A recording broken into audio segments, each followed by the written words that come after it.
All right. Situated. Everybody's in line there. Great. That one's coming in really good. All right. So, welcome to Backline EQ. It's me, the F Bomb, and this is my friend, Chris Turner here. He's going to be my first in house interview on Backline EQ.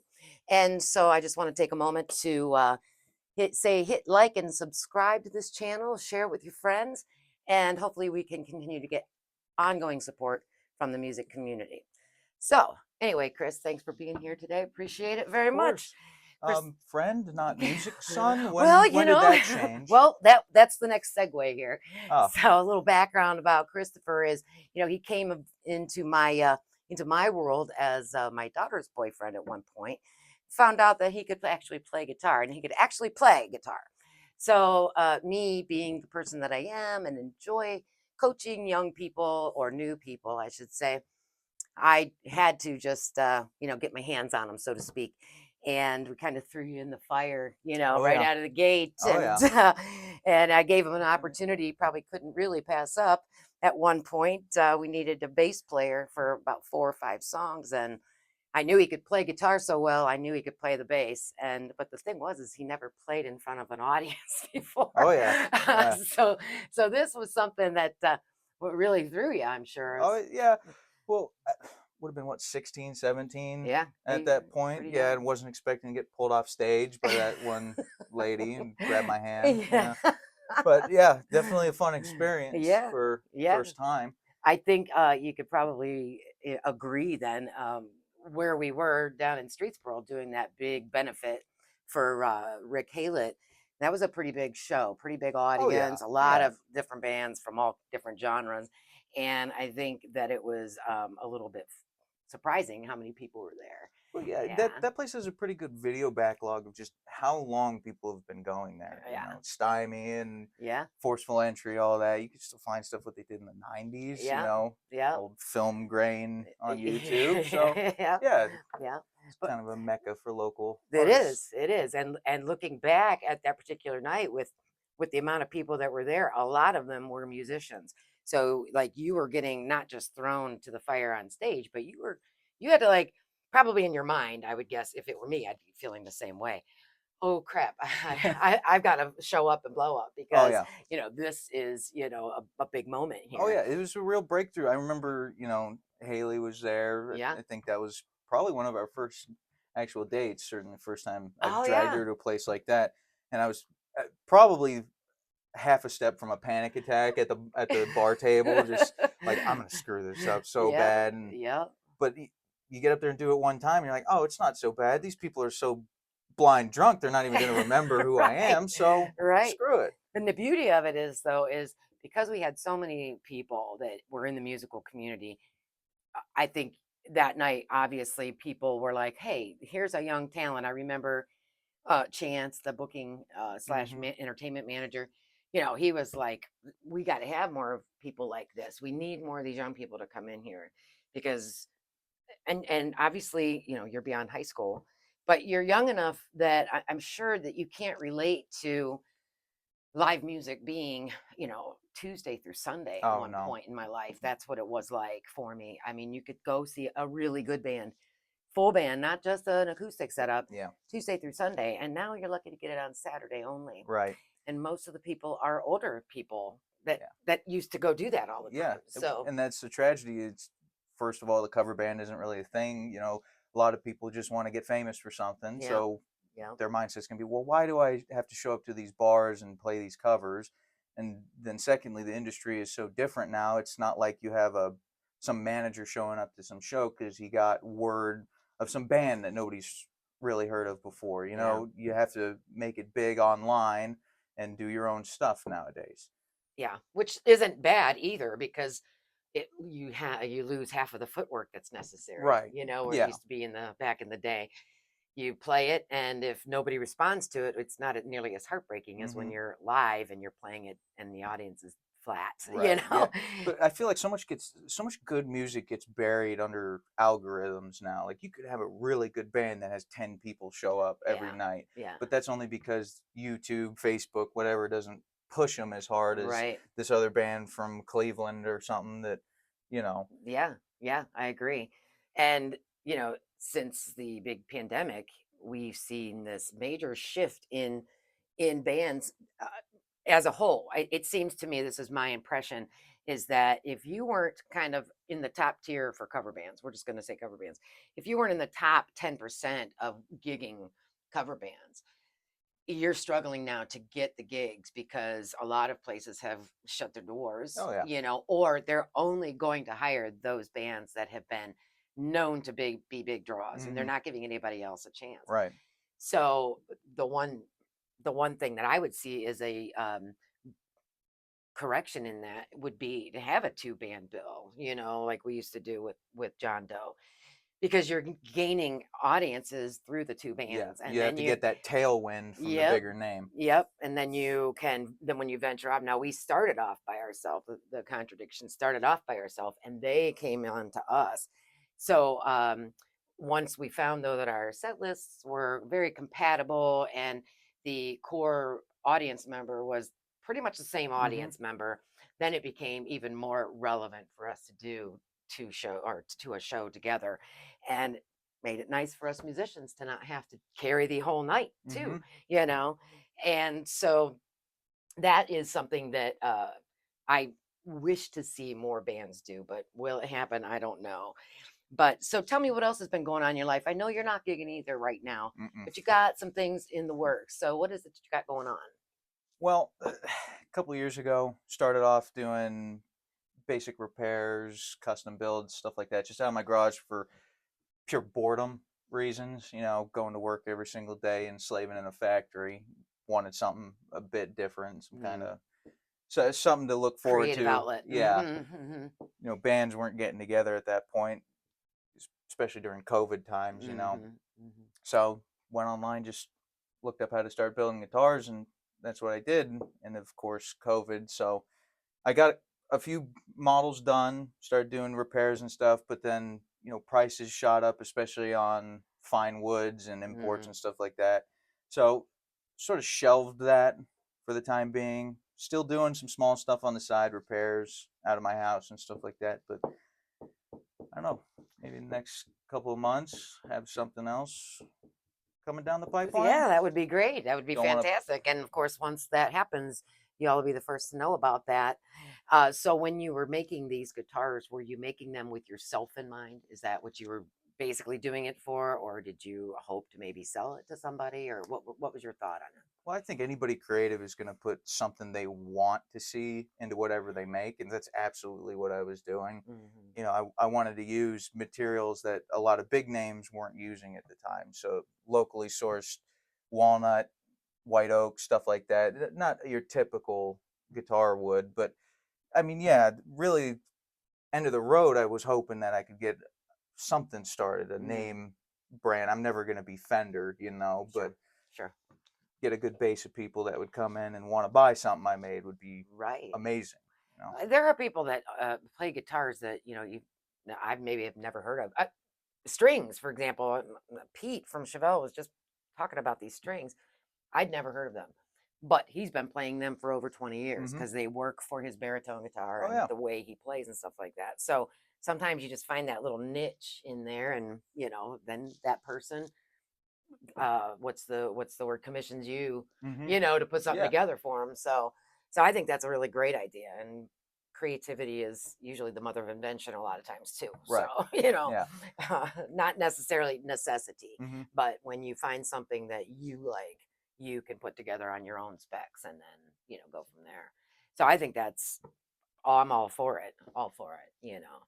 So why don't you tell everybody here what some of your background as far as musical influence goes, and what got you, how did you get started playing? And I just want to mention, you're one of those people, and I'm going to say this and don't take it wrong, but there are people that have these talents.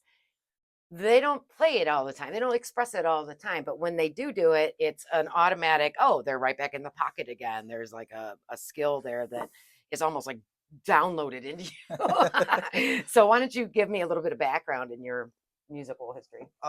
So I know on that little form you made Mm, me fill out, I just put the bands I like growing up, but I recently found out that I have something of like a superhero origin story when Yeah. it comes to the music I like.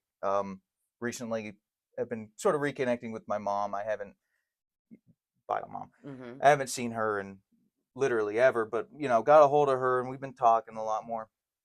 And found out that a lot of my siblings also play instruments, Oh. stuff like that, Mm-hmm. Mm-hmm. which I didn't know. But she told me I was a unique case where I was not born in state we are in. I don't know if you want to give that away, but Mm-hmm.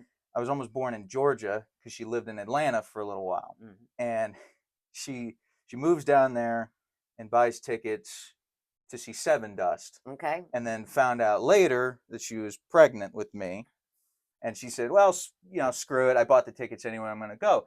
So she goes to a Seven Dust concert in Atlanta, 8 months pregnant, and gets in the pit with me.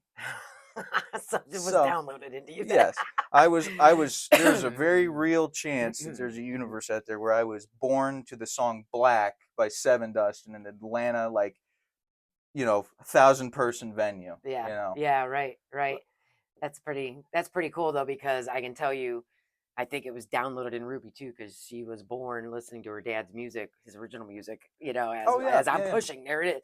So maybe there's something to that, Could and like be. I mean, a divine thing that happens. So when did you actually start? What was your first instrument?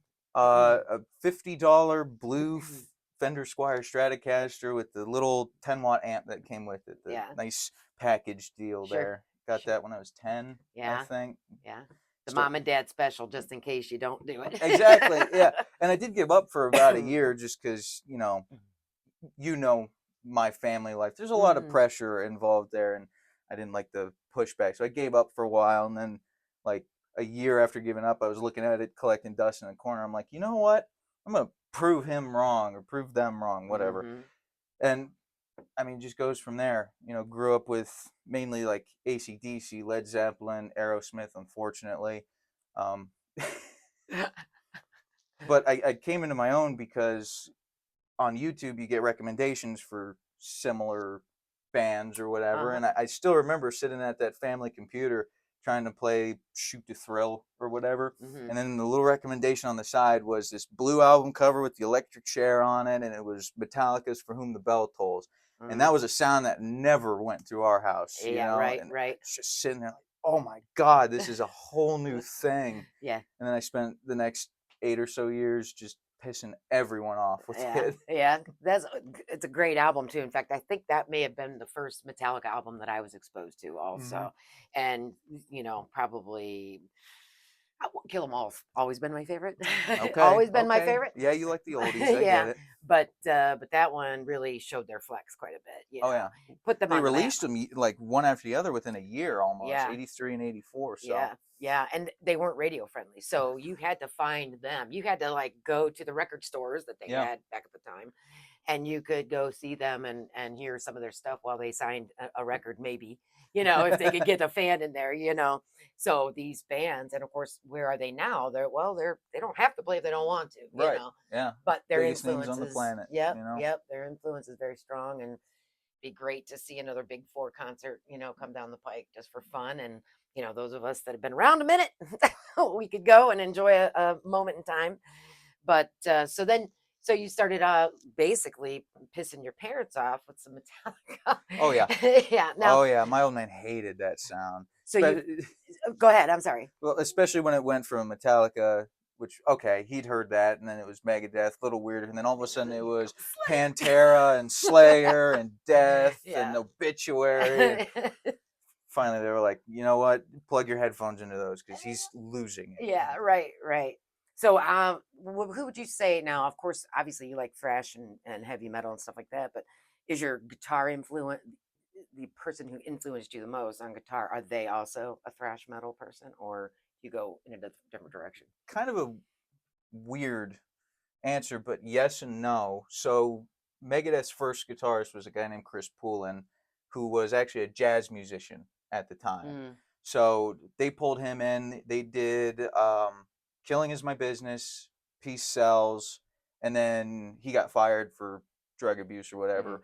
And he spent Wait a most of the minute. How rest do of you fire somebody when Dave Mustaine is your big guy and he's using and abusing? I How that's a does good that question happen? because He he must have been really really bad. yeah, Dave Mustaine is like the Olympic gold medalist of drug use. There's really no one that has done Well, as Keith Richards. well. Keith Richards, yeah, but Mustaine made it everyone's problem. That's true. Keith was perfectly fine just vibing by himself, Right, but you're right. Mustaine would, you know, but he spent Chris Pullen has spent the rest of his career doing like this fusion of jazz and metal. Mm. Every other album is something different, and Mhm. even though he's not a big name, his techniques are insane. Micro bends, jazz influence in metal. It's amazing. Yeah. So do you find yourself venturing off into other musicians of that ilk?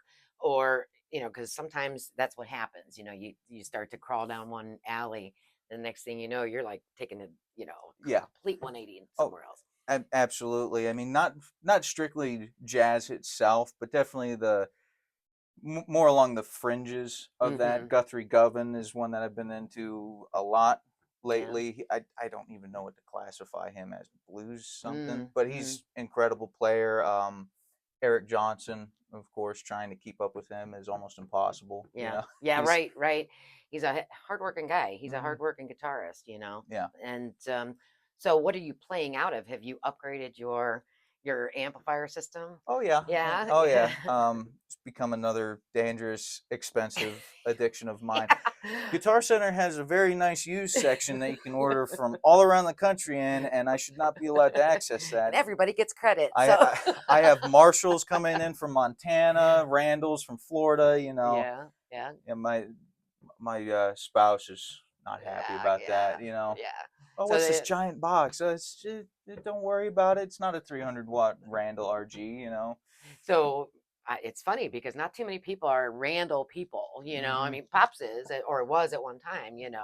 And but not too many people sport a Randall on stage. You've got Yeah. Mesa people in the Marshall. Hmm. You know, uh, guys, which is seems to be the bigger. Unless you're in a boutique amplifiers. But what is it about those that you like? Is it the crunch that you're looking at? What Tell me what it is that makes you interested in those couple brands. Well, I buy just about anything as long as it sounds good. Mm, I'm not a brand name guy, but there is the influence of Daryl Abbott, Dimebag Daryl, Pantera. That's all he played was Randalls until the mm, very end. Kirk Hammett's been sponsored by them since like the late '80s, '90s, something mm, like that. But mm. their main line is all solid state stuff. They don't Yes, really right. specialize in Yeah. tube, and I don't know. It's just that thinner sound is what you want to go for if you're into the really heavy stuff Mm, anyway. And mm. even if you look at somebody like Chuck Schuldiner from Death, he played a Marshall, but it was also solid state or half solid state. Okay. So Okay. you get similar sounds regardless of the brand. Hmm.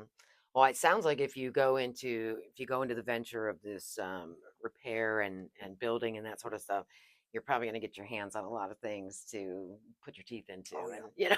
Oh so, yeah. so Yeah, that's always fun. UPS and FedEx do not care about what's in the box. They're going to kick it down your driveway anyway. So Right. I've had to repair plenty of heads that have been broken in half. So Yeah. Yeah. Sure. mhm. Sure. Well, when I don't know that you ever got to go there with us, but back in the borough, we had a fellow. In fact, the benefit that we were at was for the fellow that owned this music store in Streetsboro, Rick Halet. And Rick started in his father's small food retail store. He had this little room in the back down in Manaway Corners of all places, and he started selling strings and machine heads and whatever he could get his hands on that didn't take up a lot of space.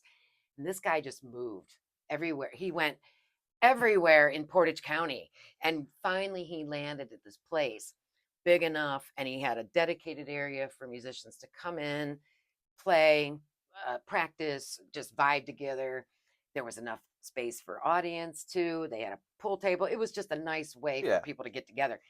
He also did the same thing. He took crap stuff, fixed it, sold it mostly on eBay. That's most of what he did. He would hang them out in the on the showroom floor just in case somebody wanted them. People would bring in their old, things, trade up for one or another, and that was his. I think that was his big moment. That was his high moment, and sadly, he's not with us anymore. but he had the good thing going there. And so people with that, drive to just love what they're doing that much, Hmm. you're going to find it Yeah. wherever it is. You're going to find it, but you can't give up. I'm probably sure he wanted to give up several times just because here I go again, moving all of my crap again, and each store got bigger and bigger and bigger.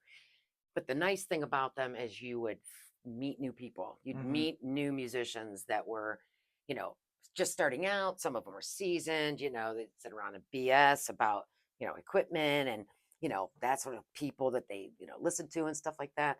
The next thing you know, you've just got this big community of people of all ages and backgrounds. And it was just such a nice, it was just a great thing to have. Yeah. I know one time we went down there to play, our drummer forgot her throne. So I called Rick, and there was a throne waiting for us when we got down there. Just things like that. He was great for that sort of stuff. And always put in a good word for bands that Hmm. he, people that he knew and stuff like that. So that's the sort of thing that came from that, was this great community, Yeah. which is what, I'm attempting to do here with this program. And so I think you'll find yourself probably successful more ways than just, Yeah. being a musician, a musical kingpin, in a small town, Yeah. I, that's really something of importance that's been lost. Is back. Obviously, I don't have the experience you do, but back in the day, you had a lot more opportunity to grow a friendship around whatever band you were creating. Yes. You even if you put in like a local ad in a newspaper or something like that, they didn't go outside of like what a 60-mile range from your Right. house or something like that. So Mm-hmm. it was somebody within your community that similar experiences to you, or you were Mm-hmm. similar people, so you could actually get to know each other, and that would create some kind of cohesion there. And Mm-hmm. now it's like, well, this guy lives 100 miles from me, but we can Right. meet in the middle, and you only see him one day out of every two Yeah. weeks, Yeah. and it just falls apart over time. Sure. Sure. And that is hard. I mean, it seems like for whatever reason, time just keeps shrinking and shrinking and shrinking. The time that people used to have to put into playing, it seems like it's just time's going so much faster now. We are Mm, losing more of it. Or that, or our days are just packed full of things, or we've lost, yeah. maybe the pandemic made us lose a little bit of interest or something like that, we don't want to put the work in anymore. But it used to be you'd have these garage bands, they'd get together, and here comes the girls down the street, the neighborhood, and then of course where the girls are, the guys are. So now you've got this little fan base that built in. So by the time you went out and played your first gig, you've got these people Yeah. following you already. Exactly. Yeah. So now, where is that at? It Yeah. it doesn't happen unless you're at the right location with the right audience. Because I'll tell you, my opinion is the venues have to have their own clientele. Hmm. The band bringing their own people in is just a bonus, but the owners of these venues, sometimes they get it wrong, and they expect the band to bring them the business. The venue has to have the business there Yeah. first, and then the bands that come in are there to entertain those clientels. And you get a good enough band, you're going to have a following that comes along with it. Right. So that, I hope, is heard across the miles, because I think it gets forgotten. Hmm. Some of these owners, they expect you to do all the work and not just bring in audience, but you're Right. bringing in all of your gear, and you're lucky if you can find a place that has house sound Oh now. yeah. Oh yeah. So and that's where I'm at in my life. I'd love to go back to playing. I don't want to be a roadie anymore. My roadie days are done. Done Yeah. doing it. I put my time in. So, well, I just want to say good luck in your endeavors, and whatever happens, we'll make sure to keep you guys abreast of what's going on in Chris Turner's life with his Lutheranism, whatever it is. But whatever happens, you guys will be in the know. In our small little town, Northeast Ohio, this is focused on, but we're really, really dialed down to the small town America right here. So, but I thank you for coming on and visiting with me and Yeah. It's catching up with one been another. too It's long. been I a know. very long time, Yeah. and I know. hopefully we can. I'd love to be able to get together and jam and make some noise down here once again. I would hope. Yeah. At some point. It would be ideal. So thanks, brother. Of All course. right, we'll see you real soon. All right. I mean,